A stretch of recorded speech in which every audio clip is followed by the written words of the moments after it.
Alright, magandang hapon po sa inyong lahat mga kababayan. Batang Maynila to it's. Pag-usapan natin yung nasa ating screen. Ayan po yung bagong commercial ng McDonald's. At kung mapapansin ninyo, dalawa po sila dyan. Si Paolo Ballesteros at si Meme Vice. Nung una wala pa si Paolo Ballesteros, di ba? Unang lumabas sa commercial ay ito lang si Meme Vice. Kaso ang problema kasi, parang mali yung timing ng McDonald's nung kinuha nila si Meme Vice. Kasi lately lang, etong si Jose Marie Viceral ay nasangkot sa iba't ibang mga mga kontrobersiya.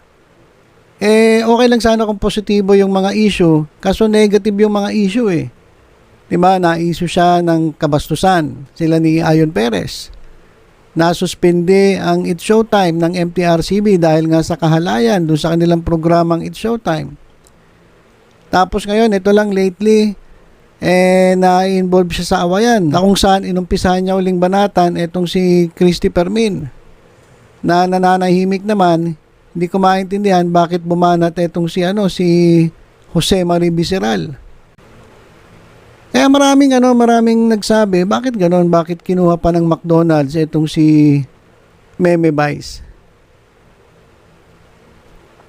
Ang dami naman pwedeng kuning endorser, bakit ito pang maraming issue ng kabastusan, ng paggamit ng kanilang programa para siraan yung ibang tao, paggamit ng mga contestant para lang makaganti dun sa mga pumupuna sa kanya. Bakit siya pa na nagsasalita ng hindi maganda doon sa mga contestant mismo nila sa It's Showtime? Kung matatandaan natin, merong isang contestant na sinabihan niyang siraulo ka ba? Kaya marami nagtatanong, bakit siya pa yung kinuha ng McDonald's? Ito namang McDonald's, wala na naman sila magagawa eh. Kumbaga, tapos na. Sumugal na sila eh. 'Di ba? Nagbayad na sila dito kay Meme Vice. So, hindi na mababalik yun eh. Talagang pagtsatsagaan na lang nila na itong si Jose Marie Viceral ang magiging endorser nila. Siguro napansin nila, parang walang dating Parang walang epekto Ang nangyari, kumita lang si Meme Vice, pero yung McDo parang hindi kumikita. Di kaya ganun yung naramdaman ng McDonald's. So malamang yun ang nangyari dito sa McDonald's. Parang hindi masyadong umepekto yung endorsement ni Meme Vice. Kaya ginawa nila, nag-isip sila ng panibagong konsepto. Isang konsepto na mabubura yung negativity na bit-bit ni Viceral at magiging positibo ang dating nung gagawin nilang bagong proyekto. Kasi wala na nga eh. Nandun na si Viceral, hindi mo na pwedeng tanggalin eh. Sayang naman yung binayad mo. Kaya siguro nakaisip sila, teka, ganito gawin natin. Total Pasko. Diba, total Pasko naman. Ang Pasko, ito yung mga araw ng pagbibigayan eh, di ba? Ito yung mga panahon ng pagkakasundo. Ngayon, naisip siguro nila, kinakailangan natin gumawa ng panibagong konsepto. Ang gagawin natin, kukuha tayo ng isa pang endorser na karibal ni Meme Vice, karibal ng It's Showtime. Kukunin natin para ayun ang gagawin natin ngayong konsepto. Ang konsepto natin sa panahon ng Pasko, pati magkaribal, nagkakasundo. Yan ang gawin natin konsepto. Kaya ngayon, ito nangyari. Kinuha nila si Paolo Ballesteros. Na pagdating, mga kababayan, sa ganyan, sa mga pagbi-makeup, sa pagbibihis babae, wala naman tatalo dito kay Paolo Ballesteros. Kaya kinuha nila si Paolo Ballesteros bilang savior. Di ba? So, ang ginawa ng McDonald's, yung positive effect na dala-dala ni Paolo Ballesteros ay sasapaw o matatakpan niya itong negative effect na bit-bit ni Viceral. At ito namang isa, yung magliligtas sa McDo. Ngayon, gumanda mga kababayan yung yung nangyari. Maganda yung konsepto at maraming nagkagusto, maraming nagustuhan itong konsepto nila. At sabi nga ng iba nating kababayan, ay very nice, love it. Maganda yung maganda yung ginawa ng McDonald's. Sabi pa, ang ganda naman tingnan na magkasama sina Paulo at Vice sa isang commercial kahit na magkalaban ng noontime show nila. Congrats Paulo B, beautiful ka talaga as always. 'Di ba? Alam niyo sa totoo lang, maganda naman na nagkakasundo talaga eh, 'di ba? Tingnan niyo, panoorin niyo. Sana lang nga sana nga lang totoo no. Kasi commercial lang 'yan eh. Pero alam ko si Paulo Ballesteros, walang walang masamang tinapay diyan eh. Mahilig lang naman na manira ng patalikod yan eh, yung nakadilaw. Yan lang naman ang madalas manira ng patalikod eh. Kaya maganda tong ginawa ng McDonald's. So magbabasa lang tayo ng ilang mga komento kung ano yung reactions ng ating mga kababayan. Sabi dito, mas magandang babae si Paulo B. At ang kapartner niya sa buhay ay tunay na babae, hindi kapwa tarugo.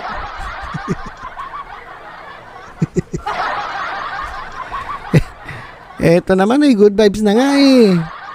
Pagkakasundo na nga pinag-uusapan natin eh. 'Di ba? Kahit magkaribal nagkakasundo. Tapos babanatan mo wala talaga eh, 'di ba? Marami talaga kasi hanggang ngayon ay galit pa rin dito kay Visceral.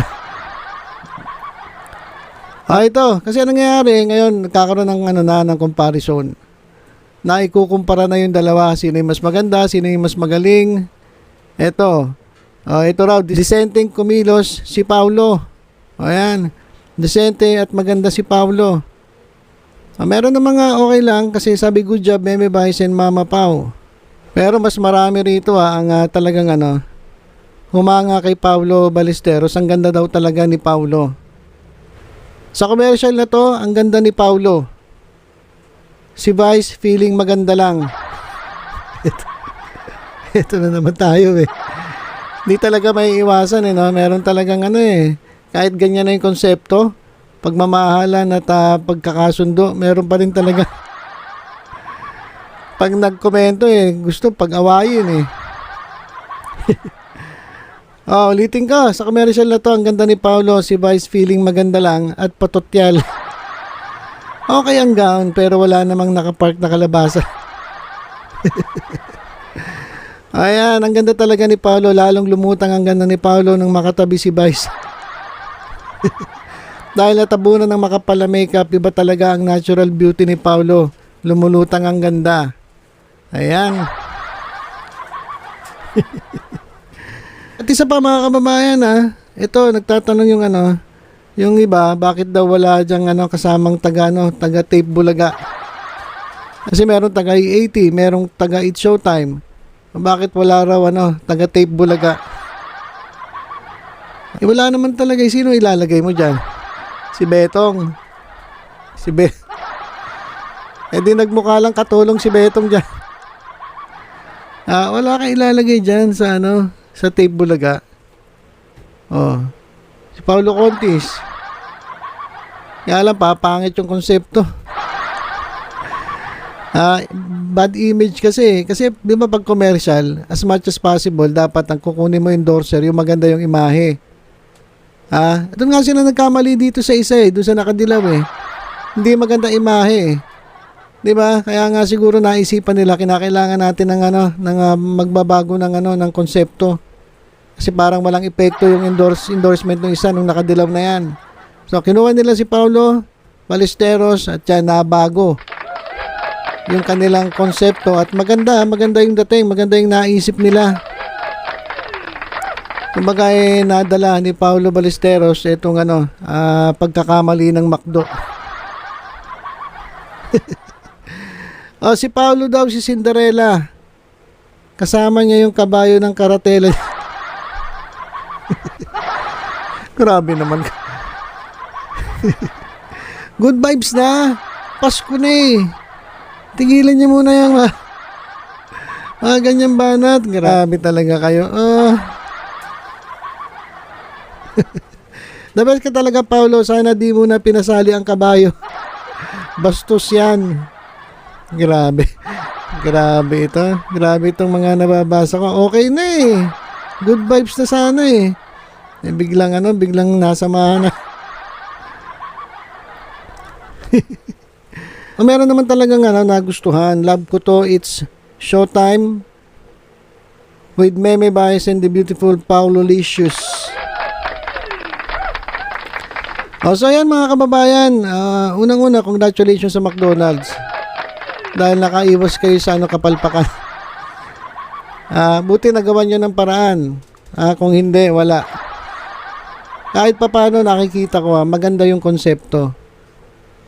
Kahit pangit yung nakuha nyong endorser, yung naunang nakuha nyong endorser, kayang-kaya yan bit-bitin ng good vibes na dala-dala ni Paulo Ballesteros.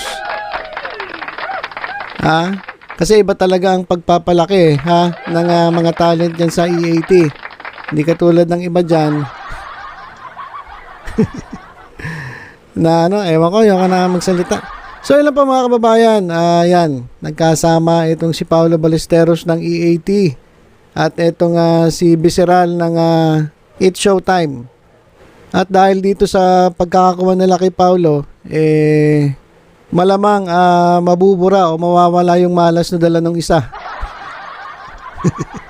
Mawawala, matatabunan ng good vibes itong bad vibes na dala-dala ng isa. So yun lang mga kababayan, tutok-tutok lang sa Batang Maynila to. Sa iba mga updates, ingat po tayong lahat. God bless.